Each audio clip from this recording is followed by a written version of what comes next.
بسم اللہ الرحمن الرحیم۔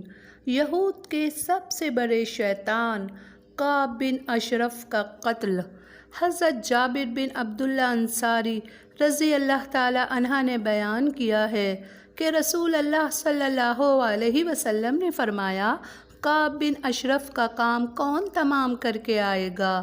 وہ اللہ اور اس کے رسول کو بہت ستا رہا ہے۔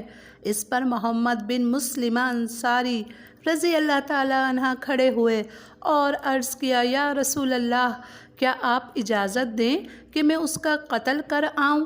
آپ نے فرمایا، ہاں، مجھ کو یہ پسند ہے۔ انہوں نے عرض کیا، پھر آپ مجھے اجازت عنایت فرمائیں کہ میں اس سے کچھ باتیں کہوں۔ آپ نے انہیں اجازت دے دی۔ اب محمد بن مسلمہ کعب بن اشرف کے پاس آئے اور اس سے کہا، یہ شخص، یعنی اشارہ حضور صلی اللہ علیہ وسلم کی طرف تھا، ہم سے صدقہ مانگتا رہتا ہے اور اس نے ہمیں تھکا مارا ہے، اس لیے میں تم سے قرض لینے آیا ہوں۔ اس پر کعب نے کہا، ابھی آگے دیکھنا، خدا کی قسم بالکل اکتا جاؤ گے۔ محمد بن مسلمہ نے کہا، چونکہ ہم نے اب ان کی ابتدا کر لی ہے، اس لیے جب تک یہ نہ کھل جائے کہ ان کا انجام کیا ہوتا ہے، انہیں چھوڑنا بھی مناسب نہیں۔ میں تم سے 1 وسق یا 2 وسق غلہ قرض لینے آیا ہوں۔ کعب بن اشرف نے کہا، ہاں، میرے پاس کچھ گروی رکھ دو۔ اس نے پوچھا، گروی میں تم کیا رکھنا چاہتے ہو؟ اس نے کہا، اپنی عورتوں کو رکھ دو۔ انہوں نے کہا کہ تم عرب کے بہت خوبصورت مرد ہو، ہم تمہارے پاس اپنی عورتیں کس طرح گروی رکھ سکتے ہیں؟ اس نے کہا، پھر اپنے بچوں کو گروی رکھ دو۔ انہوں نے کہا، ہم بچوں کو کس طرح گروی رکھ سکتے ہیں؟ کل انہیں اسی پر گالیاں دی جائیں گی کہ 1 یا 2 وسق غلے پر انہیں گروی رکھ دیا گیا تھا۔ یہ تو بہت بڑی بے غیرتی ہوگی۔ البتہ ہم تمہارے پاس اپنے ہتھیار گروی رکھ سکتے ہیں۔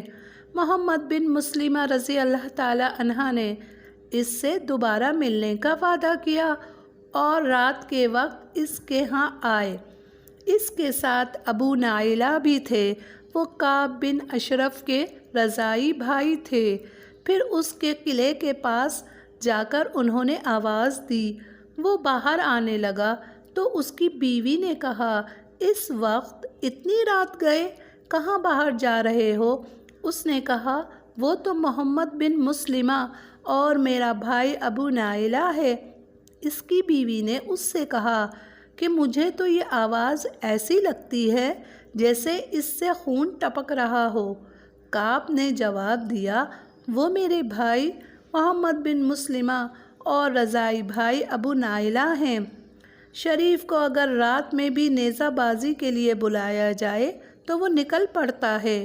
راوی نے بیان کیا ہے کہ جب محمد بن مسلمہ اندر گئے تو ان کے ساتھ 2 آدمی اور تھے اور انہیں یہ ہدایت کی تھی کہ جب کعب آئے تو میں اس کے سر کے بال ہاتھ میں لے لوں گا اور اسے سونگھنے لگوں گا۔ جب تمہیں اندازہ ہو جائے کہ میں نے اس کا سر پوری طرح اپنے قبضے میں لے لیا ہے تو پھر تیار ہو جانا اور اسے قتل کر ڈالنا۔ عمروں نے ایک مرتبہ یوں بیان کیا کہ پھر اس کا سر سونگھوں گا۔ آخر کعب چادر لپیٹے ہوئے باہر آیا، اس کے جسم سے خوشبو پھوٹ پڑتی تھی۔ محمد بن مسلمہ رضی اللہ تعالی عنہ نے کہا، آج سے زیادہ عمدہ خوشبو میں نے کبھی نہیں سونگھی۔ کعب اس پر بولا، میرے پاس عرب کی وہ عورت ہے جو ہر وقت عطر میں بسی رہتی ہے اور حسن و جمال میں سب سے یکتا ہے۔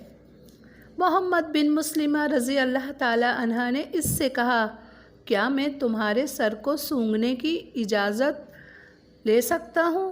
اس نے کہا، سونگھ سکتے ہو۔ محمد بن مسلمہ رضی اللہ تعالی عنہ نے اس کا سر سونگھا اور ان کے بعد ان کے ساتھیوں نے بھی سونگھا۔ پھر انہوں نے کہا، کیا دوبارہ سونگھنے کی اجازت ہے؟ اس نے اس مرتبہ بھی اجازت دے دی۔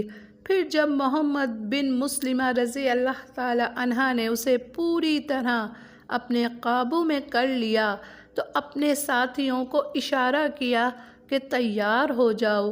چنانچہ انہوں نے اسے قتل کر ڈالا اور حضور اکرم صلی اللہ علیہ وسلم کی خدمت میں حاضر ہو کر اس کی اطلاع دی۔ کعب بن اشرف نے اللہ اور اس کے رسول کو اذیت دی۔ وہ شاعر تھا۔ وہ اشعار